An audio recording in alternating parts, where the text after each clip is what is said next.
Penny Black and Jill Foster here with some more PB&J holiday inspiration.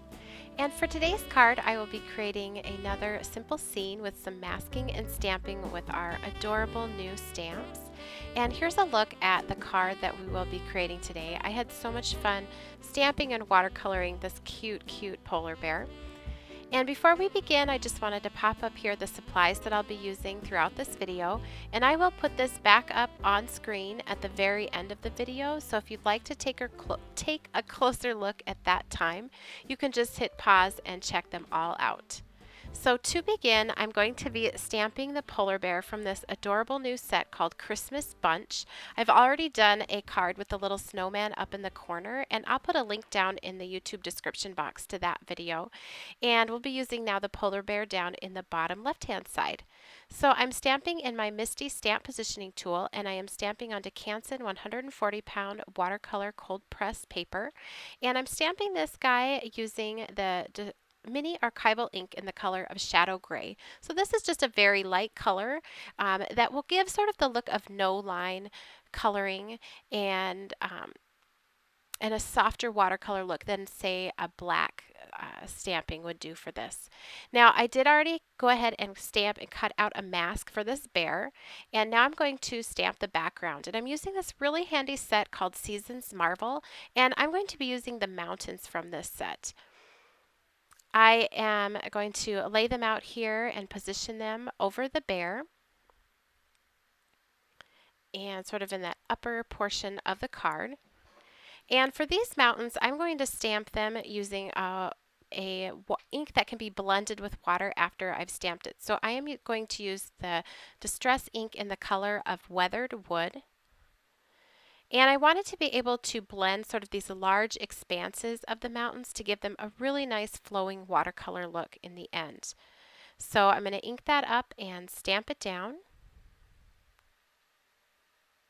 And just get it another time. There's some texture to that watercolor paper, so being able to stamp it more than once is really handy.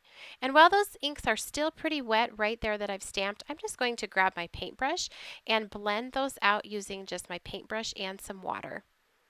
I'm also going to add some more color on top of this, but I just wanted to get this real quick while it was still wet to create a sort of a smooth surface to add the next round of color.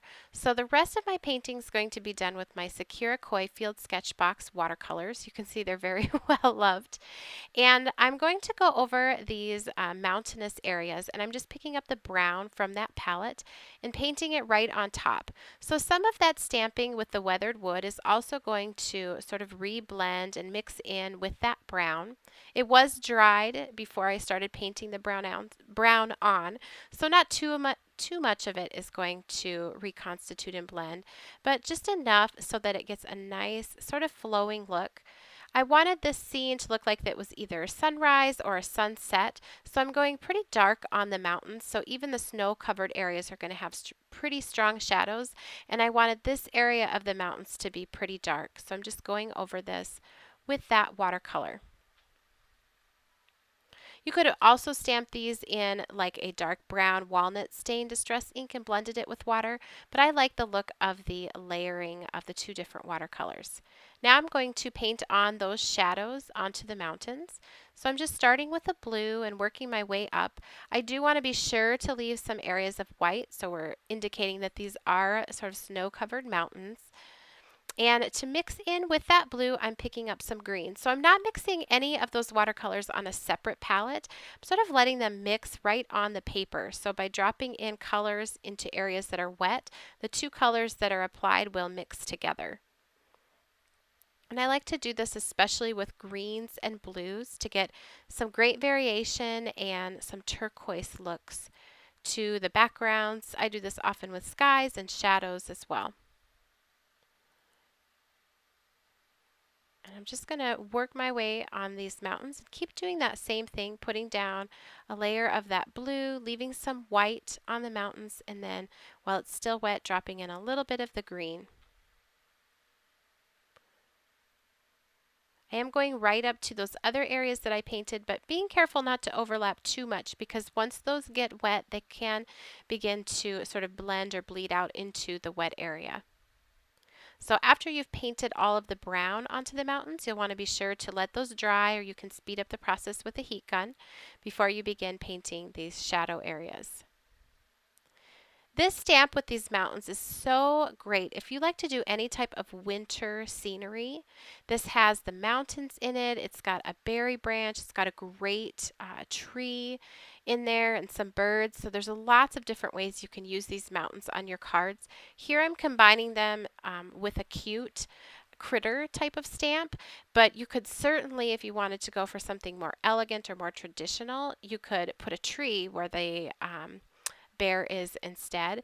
And you can see that these are very easy to work with. I also think they would be fun to use in these mountains in the summer, even on a summer card like a camping card.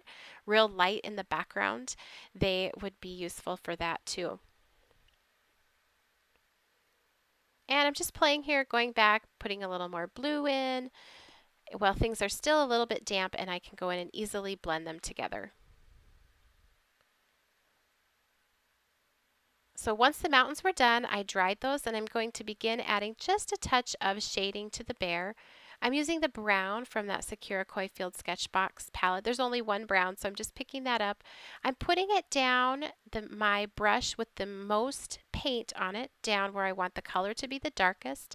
Then I go back and I just sort of re-wet my brush and blend that out using water. If there's any area that gets a little bit too dark or too wet or too much paint, I dab off my paintbrush onto a paper towel and I can go back and sort of lift some of that color using that pretty dry paintbrush, or what is often called a thirsty brush.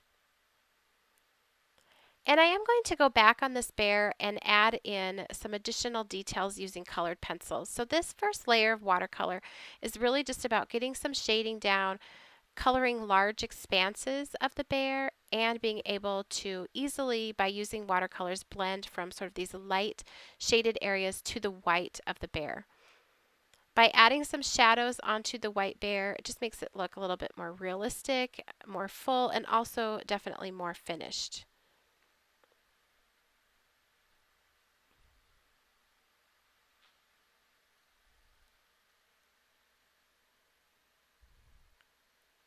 I think that these two stamp sets, this Christmas Bunch and the Seasons Marvel, those two together would give you so many, you could get so many different cards out of these. You could use the same bear and have him looking at the Christmas trees in the background.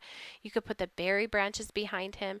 He's very easy to stamp and cut a mask for. He's just a very basic outline, so that also makes it more useful with lots of different backgrounds that you could use or stamp behind him. So once that was stamped, I was ready to do my sky and some shadows and reflections onto the snow. So I am just adding some yellow in here. I love bright colors, sort of bold skies and backgrounds. So I'm putting some yellow here.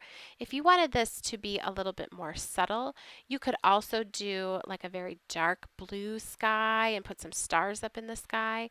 There's just a lot of different ways that you could do this, but I went for something just a little bit brighter, a little bit more bold with the yellow. And this card would be great for Christmas, or you could definitely use this guy, this cute little bear, for a winter birthday.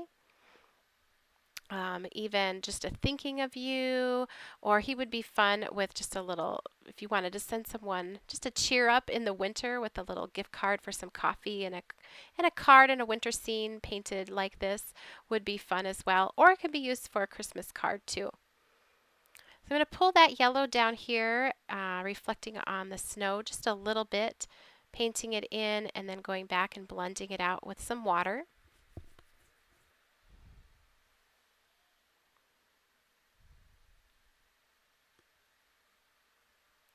Just getting that on both sides of the bear. And then I'm going to pull that, the same blue colors that are in the mountains down to the shadow down here at his feet.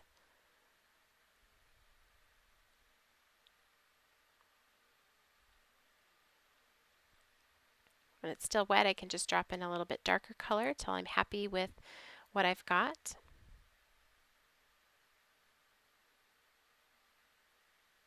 And now we will move on to just some details. So first I'm going to color in his nose and his eye using a Pitt Artist pen. This is a permanent ink, so if I do decide to go back and do any watercoloring, it won't bleed or blend. I'm adding that to the nose and the eye, and then also to these ribbons on the presents. Just tracing over what had been stamped. Now you could definitely stop here and just leave it as is for a softer look. I wanted to go a little bit bolder on the details on the bear. So I'm just grabbing some Prismacolor pencils, and I will have all of the exact colors used listed at the end of the video up on screen within the supply list.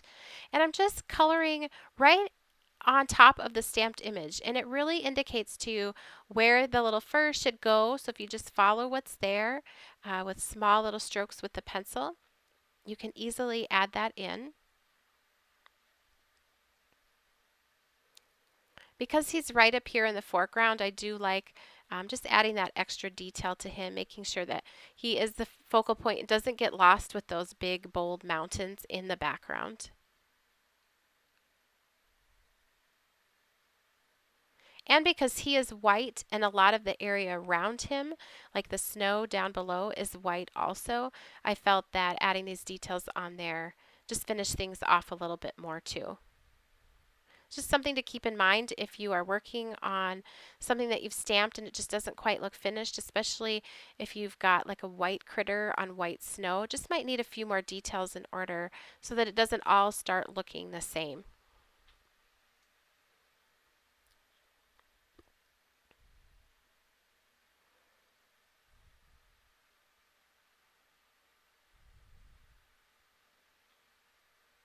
I started with some of my lighter colors, and now this is one of the darker ones I'm going adding in just here and there.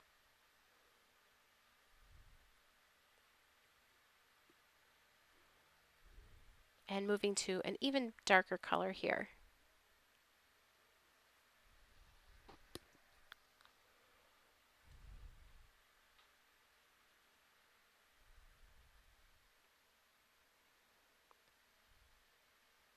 I used that dark brown to go around the outer edges of the presents instead of the black. It just felt like it was a little bit softer than the black. And here I'm adding just a touch of red and orange to those presents.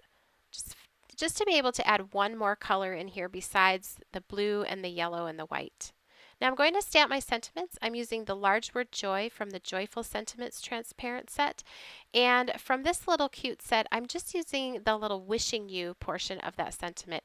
I just cut these sentiments, and then I can just easily reposition them back together when I want to use them as they were initially designed to be used. You could also mask them off. I just find it's easier to cut them, and they go back together perfectly. Now I wanted to sort of create a visual triangle here with the pop of red or orange on those presents, and then with this sentiment down here. So I started stamping this with the Poppy archival ink, and I did it a few times just to darken up the color, and I found it just wasn't quite dark enough, so I'm also going to, on top of that, layer some carnation red archival ink, and to me I felt like that matched up with the color that was on those presents just a little bit better. And then for the small wishing you, so our sentiment will be wishing you joy, I will stamp that using archival ink in the color of potting soil. And that's just a nice dark brown that will tie into the color used up on those mountains. And I'll just stamp these a few times because I am stamping onto that textured watercolor paper, and this allows me to stamp it a few times to get a great impression. So here's another look at that finished card. I hope you enjoyed today's video. If you did, please be sure to give it a thumbs up and subscribe to our YouTube channel. You can also connect with Penny Black on Facebook, Pinterest, Instagram, Twitter, as well as our website and blog.